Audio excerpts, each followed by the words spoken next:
أسوأ حاجة بتحصل في السوق المصري والسوق العربي هو إن الناس بتسعر بأسعار قليلة جدًا، جدًا، بس كان في أي حاجة editing freelancing أي حاجة حرفيًا بيسعروا بسعر قليل جدًا. أنا أول مرة في حياتي أشوف فيديوهات بتتعمل في 8 ساعات و10 ساعات بتتعمل ب100 جنيه و200 جنيه، وللأسف بابقى شايف كمية الاحترافية اللي موجودة في الفيديوهات دي أو الprojects دي بتتسعر بسعر قليل أوي، كل ده بسبب إن ما فيش ثقافة التسعير الغالي في السوق العربي، ولكن هتفوت عني دي؟ أكيد لأ. فعشان كده في الفيديو أنا هاعلمك إزاي تسعر خدمتك، إذا كان أنت freelancer فيديو editor أيًا كان المجال اللي أنت فيه وأيًا كان المكان اللي أنت موجود فيه، في السعودية، في مصر، في الإمارات، في الكويت، أيًا كان، أنا هاخليك تسعر خدمتك بشكل كويس جدًا، بدل ما أقعد أدخّلك في حاجات مش هتفيدك وحاجات هتلخبطك. أنا هاقول لك فورمولا أخدت مني سنين عشان أعرف أجيبها، ولكن النهارده أنا هاقولها لك عشان تسهّل عليك طريقك. بس قبل ما أقول لك عليها أنا لازم أقول لك خطوات لو مشيت عليها هتفهم الفورمولا دي بكل بساطة، وهي إنك لازم تفهم إن العميل مش بيدفع لك عشان خاطر وقتك، لكن بيدفع لك عشان خاطر النتيجة اللي هو هيوصل لها. يعني مثلًا لو أنت عملت فيديو لعميل والفيديو ده جاب له مبيعات كتير أوي، يبقى أنت مش مونتير، أنت مصدر دخل. لازم تغيّر دماغك كلها وتغيّر طريقة تفكيرك إنك شخص هتساعده يوصل للنتيجة اللي هو عايز يوصل لها، مش مجرد فيديو editor أو freelancer عامةً. فخلّيني أقول لك بقى الفورمولا بكل بساطة، وهي بكل بساطة تخيل كده إن أنت هتبيع النوت بوك دي. النوت بوك دي لو لقيتها في السوق هتلاقيها يعني بحوالي 20 جنيه. طيب النوت بوك دي إزاي أنت ممكن تبيعها ب500 جنيه؟ بكل بساطة النوت بوك دي لو جواها ديزاين حلو جدًا، جدًا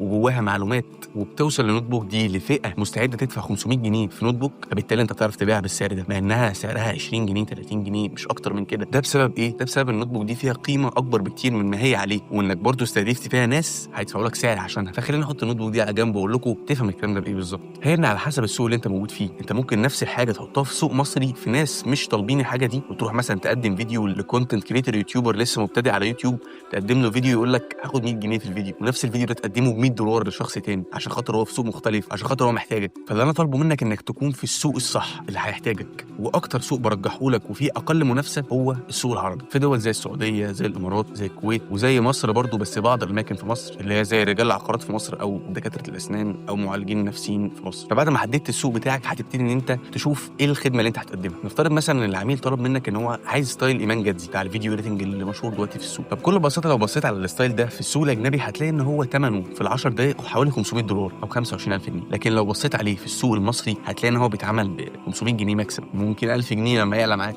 يعني بتتكلم $20. لكن لو بصيت في السوق العربي هتلاقي إن هو بيتعمل من 200 ل$300 في ال10 دقايق. فخلاص أنت حددت إنك هتشتغل في السوق العربي، يبقى هو تمنه في السوق العربي حوالي $250 في الافريج كده. فاللي هتحسبه في بالك بكل بساطة، هل أنت تقدر تخلص نفس الفيديو ده بنفس الكواليتي في نفس المدة؟ لو يبقى خلاص أنت كده هتمشي بنفس سعر السوق. طب نفترض مثلًا إن أنت مش بتعمله بنفس الجمدان، بيبقى فيه شوية حاجات بتقف معاك، مش بتعرف تعمل شوية حاجات فيه، أو بتخلصه في مدة أكتر بكتير من اللي موجودة في السوق، أو حتى أكتر سنة، يبقى ساعتها أنت بتسعره أقل بشوية. يعني مثلًا لو ب250 تخليه ب150 ب200 في الحدود دي. بتحسبها على قد إيه مقياس أنت بعيد عن الستايل ده. يعني نفترض مثلًا إن الستايل ده من 10، أنت مثلًا قد إيه من 10؟ 6 من 10 و7 من 10 وهكذا. لو أنت بقى هتقدم أعلى من السوق بكتير، إن أنت هتخلصه في وقت أقل بكتير، أو هتقدمه بجودة أعلى بكتير، أو أنت اشتغلت مع عملاء في نفس الستايل ده قبل كده كتير، يبقى هتزود عن السعر ده. يعني بدل ما تطلب 250 تخليهم 300 تخليهم 350 هكذا. ولازم تحط في بالك حاجة مهمة أوي، كل ما الطلب زاد كل ما العرض قل، كل ما العرض قل كل ما الطلب زاد. هي اللعبة كده في السوق product and demand من الآخر. يعني من الآخر كل ما الطلب على الستايل ده زاد عليك، فبالتالي العرض هيقل جدًا. يعني أنت مثلًا لو كل شوية بتلاقي عملاء داخلين يكلموك في ستايل إيمان جدزي عشان شايفينك متطور فيه، فأنت على طول علّي سعرك. أنت كده عرفت إن أنت مطلوب جدًا فيه، وعرفت الناس بتكلمك عليه كتير أوي. فلازم تستغل الفرص دي، عشان دي فعلًا اللي هتخليك تتميز كفيديو editor أو حتى كفريلانسر في السوق. ولو برضه أنت هتشتغل مع عميل هتشتغل معاه مدة كبيرة، مثلًا شهر، شهرين، 3، أنتم محددين وماضيين عقود على الكلام ده، فبالتالي اشتغل بالpackage ما تشتغلش بالفيديو. يعني مثلًا لو أنت هتعمل له 10 فيديوهات، فبدل ما ال10 فيديوهات دول $500 يبقوا ب$5000، لأ خليهم له مثلًا ب$4000 ب$3000. ما تقللش أوي، بس في نفس الوقت ما تخليهاش نفس السعر بالضبط، عشان خاطر يحس إن هو عايز يكمل معاك ويشتغل معاك فترة أطول. خليك بس فاكر إنك مش عايز تاخد أعلى فلوس في الفيديو الواحد، أنت عايز العميل ده يستمر معاك لأكبر فترة ممكنة، وفي نفس الوقت يبقى بيدفع لك سعر كويس. الخطوة الأخيرة هي ما تخافش وأنت بتقول سعرك. ما تفتكرش إن أنت لو خسرت عميل ده حياتك هتنتهي، لأ عادي جدًا، لو خسرته هتجيب غيره، ولو خسرته اتعلم أنت خسرته ليه. ممكن تكون المشكلة فيك وممكن ما تكونش فيك، بس أنت بتعمل اللي عليك وبتدرس أنت عملت إيه. فدايمًا أول ما تقول السعر قوله واسكت في المكالمة. يعني مثلًا قول الاستثمار في المونتاج اللي حضرتك هتحطه عشان خاطر تزود مبيعاتك هيكون تمنه كذا، وبعد كده تسكت ما تتكلمش خالص، لأن أنت لما بتتكلم ده معناه إن أنت بتفسر السعر اللي أنت قلته، وفي الأغلب هو هيبقى عارف إن أنت قلت السعر ده بالغلط أو قلته وأنت متردد أو كل الكلام ده. ففي الأول والآخر السعر اللي بيتدفع لك ده تقديرًا للنتيجة اللي أنت هتوصلها له، مش بس عن الخدمة أو عدد الساعات اللي أنت حطيتها. فابني قيمة فعلًا حقيقية وخلي السعر يعبر عنها. ولو عايز تاخد خطوة هتغير حياتك لقدام وتشترك في مجتمع فعلًا هيغير عقليتك وهيخليك تعرف تعمل فلوس أونلاين، فما أعتقدش هيبقى في مجتمع أحسن من مجتمع ماني لاب،